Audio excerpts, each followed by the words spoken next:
let's get into this. Lightyear. Lightyear is here. It is a Disney Pixar movie. It is set in the year 1995. Now, when I say it's set in the year 1995, it's actually technically not set in the year 1995. Lightyear is the movie that Andy, the kid, saw when he was a kid and became a fan of Buzz Lightyear from going to see that movie. And the movie was made, as we're told in a beginning little paragraph, this is the movie that Andy saw in the year 1995. I think more specifically, it's the movie that inspired the Buzz Lightyear toy that Andy bought and played with. But Andy also saw the movie, and that's how he became a fan of Buzz Lightyear. In any case, so technically, in the fiction of the movie Lightyear, it's set in the distant future, if you will. Effectively, Buzz Lightyear is he's a ranger. He's a galactic ranger. And his commander, what's her name? You've got IMDb. Alicia. Yeah. Alicia, I forget the last name. Well, he's her commander, and it's and what happens is they're seeking out a planet to settle. You have all of these people that are in suspended animation. Buzz Lightyear is the pilot, trying to safely get them to the planet. And if this is considered, this is all happens in the first 10 minutes of the movie. Okay. First 10 minutes of the movie, and they're trying to successfully find a habitable world. The world that they land on in the beginning is not really safe. They attempt to leave the planet, and Buzz Lightyear makes a critical error in piloting the ship off world and crash lands the ship back on the planet. And they're forced to learn to survive on the planet while Buzz Lightyear is testing a new hyperspace engine, right? Is it what do they call Hyperdrive. it? Hyperdrive engine. In order to get them off world, they have to rebuild the hyperdrive engine. But each trip he makes in a test trip sends him kind of years in the future. So he goes off, and for him, it's just minutes. And for everyone else, it's, 2 years, then like 10 years, and then decades, right? So each trip with the hyperspace drive continues. He doesn't age, but everyone on the planet who's begun to settle and try to, this planet is not perfectly habitable. There are all sorts of dangerous tentacled creatures, all sorts of ways to die. They somehow find a way to survive and thrive under a protective gate. But Buzz Lightyear is obsessed with correcting this mistake. He made a critical mistake. He's not going to let it go. And he keeps testing out this drive as everyone around him ages older and older. And let me just say, I don't want to get too much more into the story. That's just sort of the setup. And I will say, this spoiler is actually kind of leaked already, is Zurg is in the movie. Yes. Well, I mean, Zurg had to be in the movie. He's the villain. We don't want to reveal. There are major spoilers at the end. We're not going to get into those. We're going to come up to like story-wise about the first half of the movie. But my overall impressions may surprise you. I really enjoyed it. I really enjoyed Lightyear. Entertaining as hell. And a lot of people are going to say like, oh, is it woke? Is it this? Is it whatever? Is it? No, there is no like, no one Lightyear as a galactic ranger, space ranger, whatever you want to say, he's better than everybody else. That's the whole thing. And it ends up, there's just one thing about this movie that is completely unnecessary. And I was going to say for a second that Disney emailed me and wanted to know where to send you a check. But I think you're going to ruin that in just a moment. Okay. But like, before we get into the problems I have with this film, because what's weird is it's like, I was actually sitting there kind of beside myself going, oh, I'm really enjoying this. This is like really fun. The action is clever. The characterizations, there are this group that Buzz Lightyear is saddled with later in the movie, which is the granddaughter of Alicia, the commander, right? Yeah. And that's her. First he thinks like, hey, is that, you look very familiar. It's like, no, it's the granddaughter. And she's completely incompetent. She doesn't know anything. She's terrible. Doesn't have experience. And Buzz Lightyear's just sort of like, oh my God, I'm stuck with a bunch of, just incompetent idiots. So nothing in this movie is made to kind of drag him down. He's the best of the best. And he has to solve the problem with kind of what he's given, what he's saddled with, right? Mm-hmm. Having said that, Alan, before we get into the problems, I want to get your overall impression, because you gave an early reaction to it and you really liked it. And I didn't believe you. And then I saw it and I'm like, oh, this movie's actually really fun. But there's one thing that really stood out. There's the Batman moment. There is the Batman moment. You know, like sends everyone into a tizzy. Right. Like, okay, I was really enjoying the Batman until right in the middle of the movie when they had to remind you of what's happening in modern day. Yeah. And like, at least they brought that moment in the beginning of the movie so you can get over it and then kind of go with the rest of the film, which has really nothing to do with that I moment. want to talk about that moment for a minute, but I want to get your overall impressions, and then I want to talk about the problems with Lightyear. Yeah. But in general, guess what, folks? I really enjoyed it, and I'd probably recommend it. And we'll talk about, I know there's a lot of chat questions. We're going to get to them, but Alan, your impressions. Yeah, you know, I mean, honestly, for me, walking out of Lightyear, let's just say, let's not talk about the moment, but overall, I just walked away with this refreshing feeling of, wow, this is what I remember Pixar being, you know, way back in Toy Story. I mean, you know, it is full of the standard Pixar storytelling devices, such as, you know, if Buzz Lightyear can do this, then he can rescue everybody and everything will be fine. And you know, if you've ever watched a Pixar movie, that it's not going to happen. That at the last moment it gets spoiled and he has to go in some other direction. And then, so it's, you know, that's Pixar, and that's what makes Pixar exciting. Is this, you know, you're just so invested in the story and in the characters. And when the heroes are about to vanquish to overcome their adversity, vanquish their foes, something comes in the way and spoils everything. You know, I think about that moment in Toy Story 3 where all the toys are linked together, about to be incinerated, and I thought to myself, "Oh my God, they're actually going to kill these toys." That's just how good Pixar is at storytelling, and this harkens back to it. And I. You know, I kept thinking, when was the last time I had this much fun at a Pixar movie? You know, Onward was kind of there, but I definitely didn't like Soul. You know, Turning Red was, you know, what it was.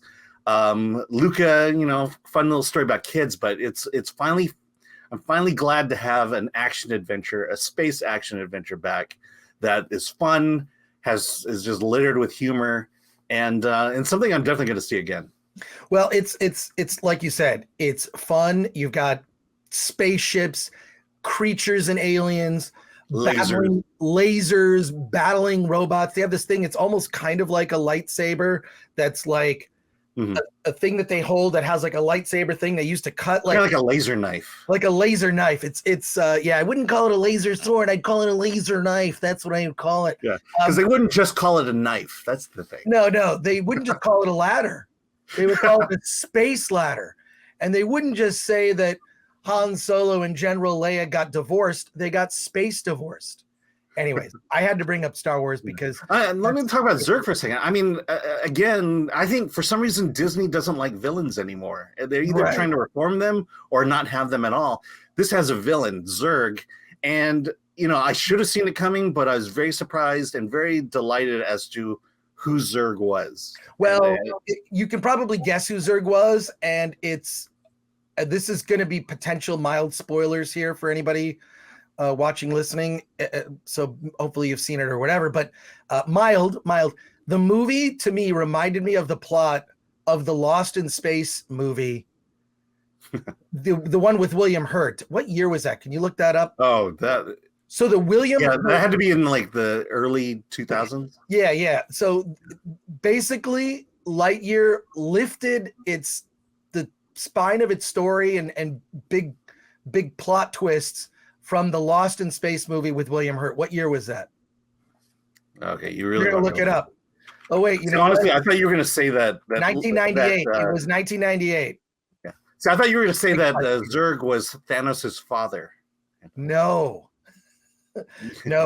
But okay. Now let's get into so the actual adventure, the fun, like Buzz Lightyear is kind of saddled with this crew, you know, to battle Zurg, and it's literally Buzz Lightyear alone, Rambo style, trying to battle Zurg and an army of robots.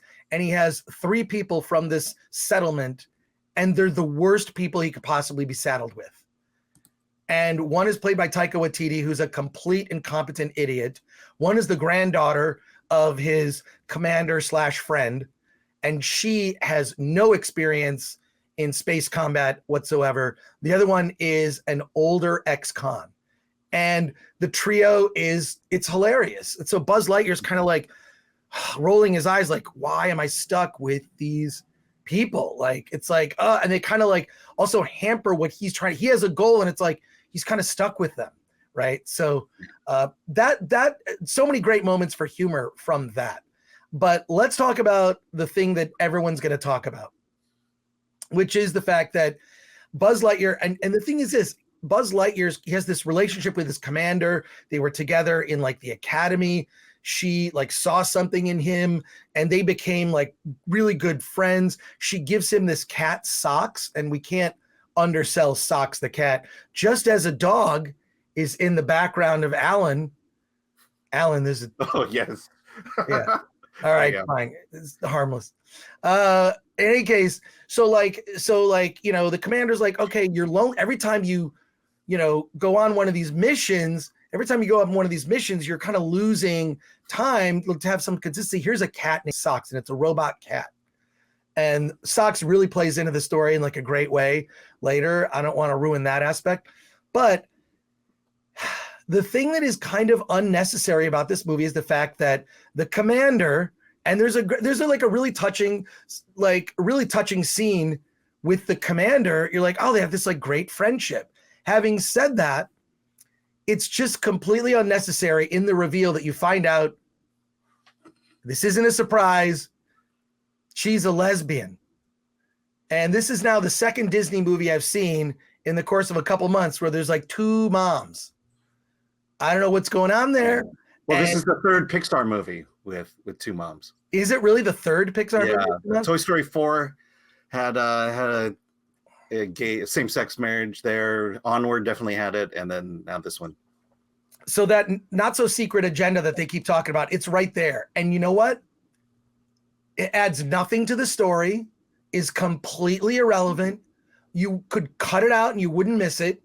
And all it's going to do, if you take young kids to it, they might be confused as to why 2 moms, and you might have to ask yourself this question too, because I asked myself this question.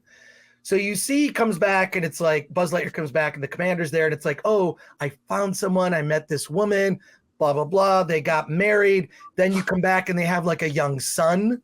And okay, so they had to find a way to conceive the son. And so have yourself that conversation, like, I don't know. I'm like sitting there going, okay, I don't know, who's, I'm trying to remember who carried the baby. If they reveal I don't know. I mean, if I don't remember that carries on the Hawthorne name, which is exactly, then I don't know. It's all, I'm sure like, it's worked out somehow. All confusing, unnecessary. It's a very short part of the film. I will say that it's probably under a minute. Yeah. Maybe a little over. The kiss is literally a second, less than a second. Yeah, but it's like there's okay, you don't need any of it. Like everything else about this movie, I'm going to heap on praise. And the thing is this, people are going to go like, oh, you're such a, what? Like, look, I don't care. It didn't ruin my enjoyment of the movie, and I actually don't care. Here's what I'm thinking about. I'm taking a young child to this movie. We're going to have a conversation. I don't need Disney to force this conversation on me. And by the way, when my kids were young, we had gay friends, we would explain. My kids didn't care. All I'm saying is that, and it's much easier to have those conversations with their actual people rather than something that's in a movie. I'm just saying, I want to decide when to have those conversations with my kids. I don't want Disney to decide for me, right? It's unnecessary. You don't need it. And again, all it does is reinforce all the people that say, Disney has agendas. they're telling us, and it's right there. And like you said, this is the third Pixar movie with two moms. Got a Marvel movie. I don't understand. I mean, I do understand what's happening. It's just, you know what it is? It's fucking annoying. Yeah. It's fucking annoying.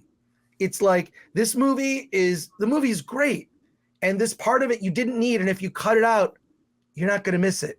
And there are a growing list of countries that aren't carrying this movie. And I don't think the scene is even that bad. It's played in a really interesting way of time kind of progressing quickly, because every time Buzz Lightyear does one of these hyper space, hyperspeed whatever test trips, he comes back, everyone's older. So you see them progressing quickly and he's just the same. Right. Yeah. And there's a toll that is taken because of that. Mm-hmm. Because of his, but this, I don't know how you feel about it. I mean, Alan, my kids are grown and older and whatever. Yeah, and my kid is in that, is a little bit older than the age you're talking about, but I take a very different perspective on that, because the whole LGBT, the gay marriage issue is something that I had personally been involved in and fought for way back when Prop 8 came out, for any of you Californians out there know what I'm talking about. But, there came a point in my life, especially as being a conservative evangelical at that time, where it was like, this whole gay issue was something that was really weighing on my heart, in the sense of, I don't think we're handling this right. I don't think as Christians we're this war that we've created with the LGBT community, I think has done nothing but harm and divided us. And I feel like, So when this moment came up in the movie and my daughter was sitting next to me, the thing that I thought about was, this is an expression of the reality that I currently live in. I mean, I don't want to say it flippantly, but I do have gay friends. I have very good gay friends. I have at least three sets of friends who are married and have children. In fact, my daughter, my daughter and I, we spent a day at Disneyland, ironically, with one of my gay couples, and she was hanging out with them. So this idea of having to explain it to her, well, that was explained to her. She was exposed to it long ago, years ago, when I think she was 7 at the time. And so this is not something new to her. This is not something that I had to explain. And quite frankly, there have always, all my life, it was like, oh, I want to see Asians in a movie. I want to see at least some Asian character in it. And I feel like for at least the LGBT community, this is that moment for them. And so I'm not bothered by it. I feel like if it were an agenda, it would be a little more impactful.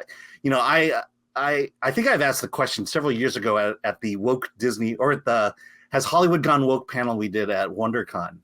And it was after an article I written about woke Disney and the destruction of his legacy. But I posed the question, are we ready yet for a LGBT princess from Disney? And I think when we get into that territory, that's when the real discussions are going to happen. And that's when Disney's going to really find out how much people are going to embrace this messaging or not. And we did that panel, how many years ago? 5 years ago, maybe 4 or 5 years ago? Yeah, well, we did. I mean, we've done, it's a subject that's come up, but even though sometimes I pitch it to cons and they don't want to do it. Yeah. They don't want to do this. I think WonderCon barely wanted to do it. Yeah, WonderCon, and then we just did. Oh, no, it was LA Comic-Con. I'm sorry, it was LA Comic-Con. LA Comic-Con actually was at the end of last year, and I do believe that Star Wars girl posted the video of that channel. She didn't ask me, she just filmed it and put it on. I was just like, I don't care. It's fine. Yeah. More people can see it.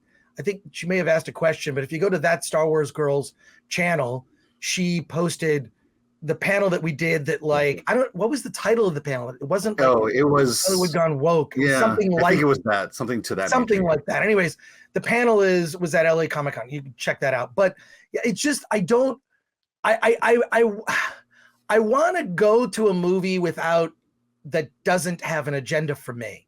There should be one thing at the top of the agenda that's entertain me because I gave you money. Mm-hmm. And it's not, I'm giving you money and then, oh, by the way, throw some messaging my way. I don't like that. I don't like it. And I think it happens so often now. It's exhausting. I know. it's exhausting, and now it's put parents on guard. Now for me, look, my kids are older. I don't have to worry about it. They make their own choices. In fact, my daughter and I, we go to see movies together. She refuses to see this movie, by the way, because Tim Allen's not in it. Oh, we should speak to that at some point. Well, people are asking in the chat. But it's just like, you don't need this. You don't need it. You don't need it. You know, it's just, you could just say she has a granddaughter. We don't even need to like explain how she got there. She just had a granddaughter. But the fact that like there have been so many Disney properties now that have two moms, it's a complete, you know, like, I just don't like that. And also there's been an erosion of fathers as they're portrayed in entertainment. Carrie Smith, who's in Austin, Texas, she has I think her channel is called Deprogrammed. In fact, I think I'm going to do her show next week. She did a whole thing about how the men in the household in the 80s and 90s sitcoms like got completely diminished to being laughable. Like, you can't take men seriously. And that has You can go back to the Jetsons and the Flintstones for that. What's that? You can go back to the Jetsons and Flintstones for that. Well, that's true. That's true. But you know, but all I'm saying is that it's just, can I just get my entertainment without the side of messaging? And when you see it, we're talking about it longer than it happens, right? It's very brief, right? But it's also not necessary, doesn't advance the story, doesn't impact the story if it's missing. So I'm surprised that like Disney is like sticking to its guns, but you know, you're making these movies for kids and also for parents who pay for it. And at a certain point, people are going to figure this out and go, I don't want this in every movie. Can I just have a movie without it? And Buzz Lightyear was that opportunity. And I just think that there are activist forces in these corporations that are pushing this. And I say to them, you know what? Make an indie movie, because most of the indie movies we get definitely are filled with things like that. A lot of them are. And it's fine because that's a small movie made for a limited audience. I don't have an issue with it, but this is a broad movie made for families and children. So I take issue. And so but at the same time, you know, it's like we went through all this to finally legalize gay marriage and allow gay couples to have children. You know, at some point, you know, we still can't have that in our movies. And, you know, I think, you know, I can definitely have the discussion about, well, what length do you go? You know, what part does it play in children's stories, but that actually represent it and say that, yes, there are gay couples and they do have children. You know, I'm just not on that bandwagon that says, no, we need to excise that from all children's stories. Well, let's get to the comments now. Here's the thing. I would recommend Lightyear in spite of this. Just for me, it was like I just sort of like rolled my eyes and just like, all right, Disney, give me your agenda, you know. I get it, but and the thing that annoys me is my friends who, you know, hear me talk about this stuff and they don't have kids. So you don't have to have those conversations. You haven't had all the difficult conversations I've had to have with my kids about all types of things. Politics, 9/11, what's happening in the world. Are they going to have a future? How are they going to make money? How are they going to like, how are they, when like with all the swirling around, here's another conversation I'm forced to have with my kids because of some entertainment bullshit. And it annoys me that it's like, because you don't know that if you're not a parent and haven't had to deal with this, I really kind of feel fuck you. I'm sorry. I'm just like, it just annoys me so much because I had my kids when I was younger. I had the opportunity to be, you know, be in their life, be their dad. And I just did it, you know, I went to work and my then wife is stay-at-home freelancer and we both worked. And it just like, it was, my kids got to have a pretty good 2-parent household where we had conversations and fun and all that stuff and difficult conversations. It's not easy, right? Alan, you know, it's not easy. No. So, but what I'm saying is don't add to that, you know, like, I think there are better lessons that you can take away from a film like this. And this isn't the overriding lesson. And when you see the movie, you're probably going to think, you guys probably talked about it too much. But I mean, you pointed out, Alan, this is now the third Disney Pixar movie with two moms, and you don't need it. You don't need it.